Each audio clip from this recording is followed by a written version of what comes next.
They have stuff about what happened, but I know those two things are not necessarily connected at all. So what can you give us something about, since you said that you haven't lost Lord. No, I also then added it wasn't my turn to watch him. So it wasn't,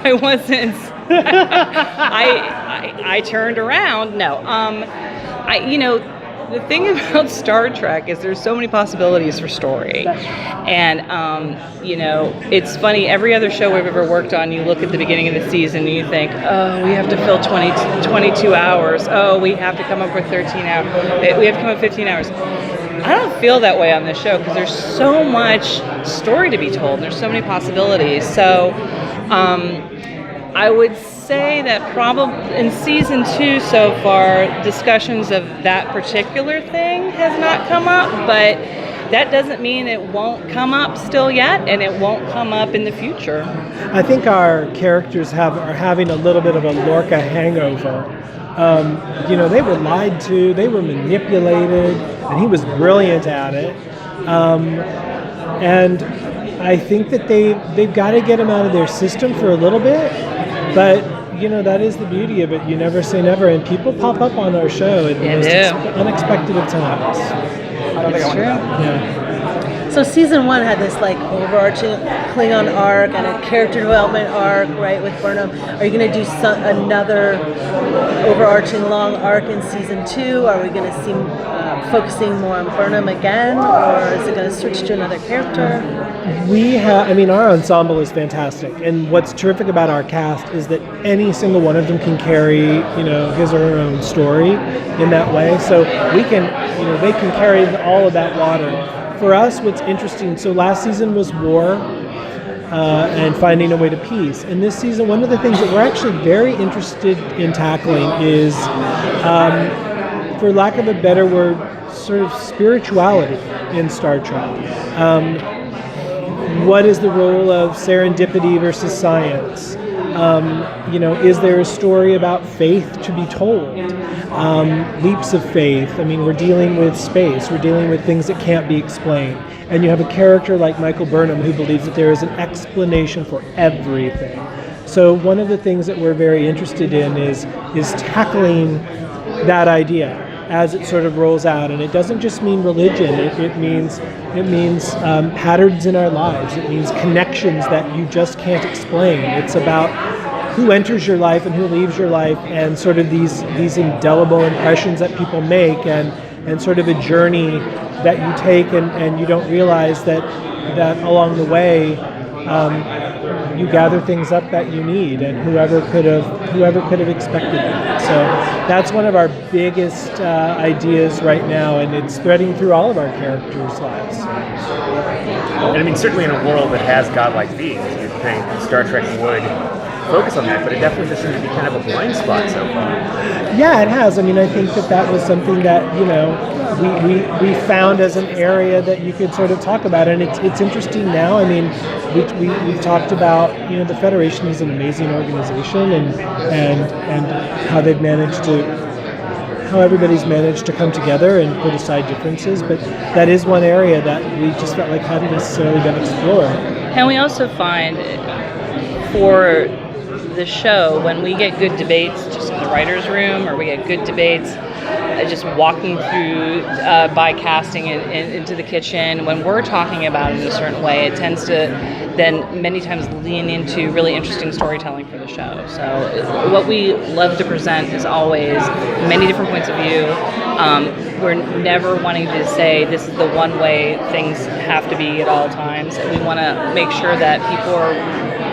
One of the joyous, wonderful things about the Federation, about Starfleet, is just the so many different points of view are represented, and that's what we're going to continue to do this year on the show. I have a quick specific question from someone online. They wanted to know, Sarek in the episode says that the bombing of the Learning Center was what changed Michael Burnham's destiny versus when her parents died.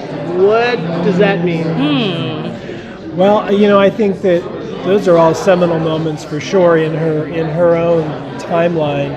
We're going to discover this season a little bit more about what happened after the Learning Center bombing.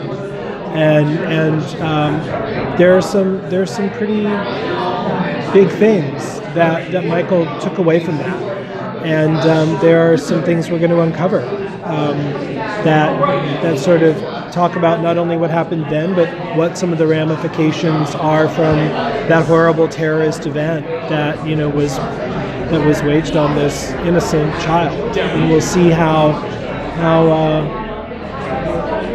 we'll see the ripple effects of that. We'll talk about it. That's exciting. Yeah, very exciting. I asked a question to Glenn, and he said it would be a better question for you guys. Oh, Glenn. It was about Ariam. I had asked about her augments and why does she have them, and does she have any special abilities?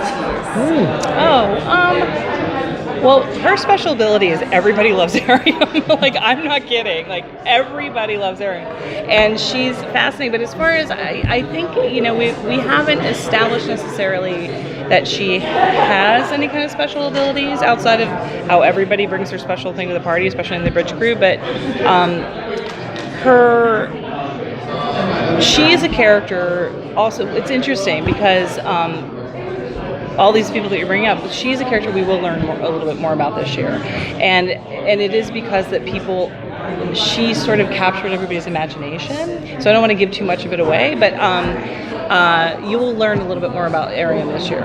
We love our bridge crew. They're amazing. We love them. I mean, again, like, what are the chances that you find these actors who come in and they do such an incredible job, and they're such incredible people, and they've just got such a spirit that draws the audience in. I mean, one of the things that we hear a lot is, tell us more about them.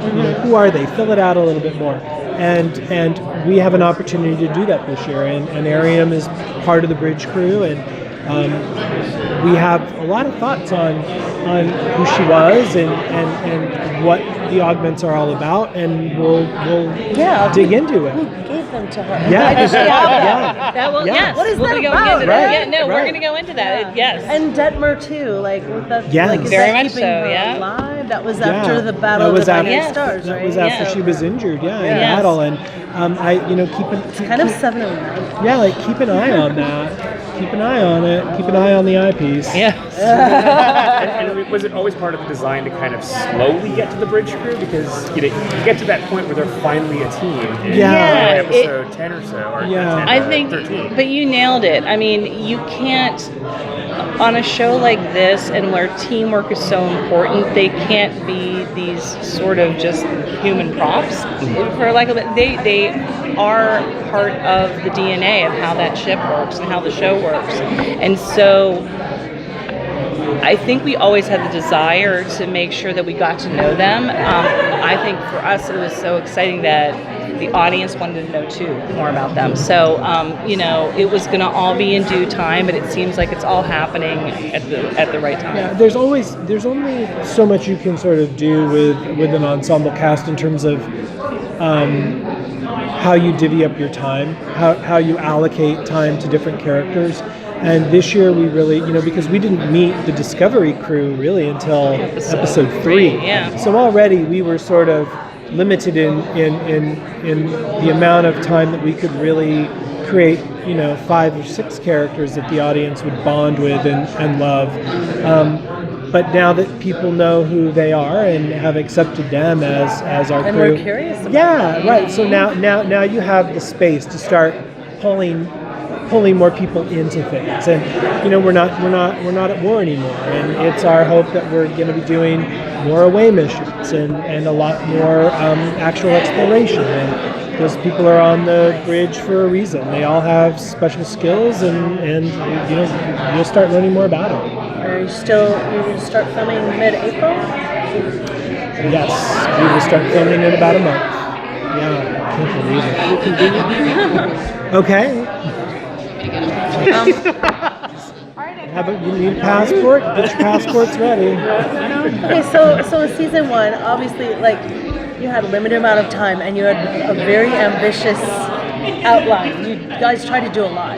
What things worked the way that you had planned, and what things maybe you wish went differently, or you could have focused more?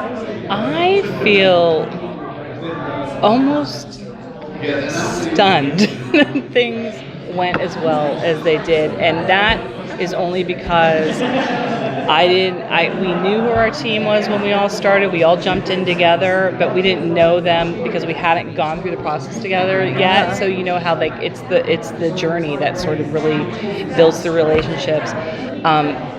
I've never met a group of people who are more about throwing in 110% than our crew, our cast, our writers, everybody.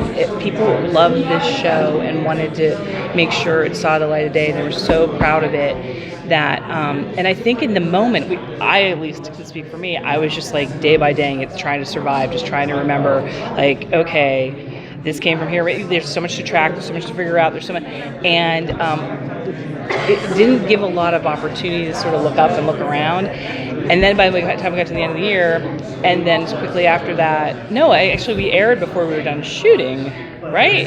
It's a blur.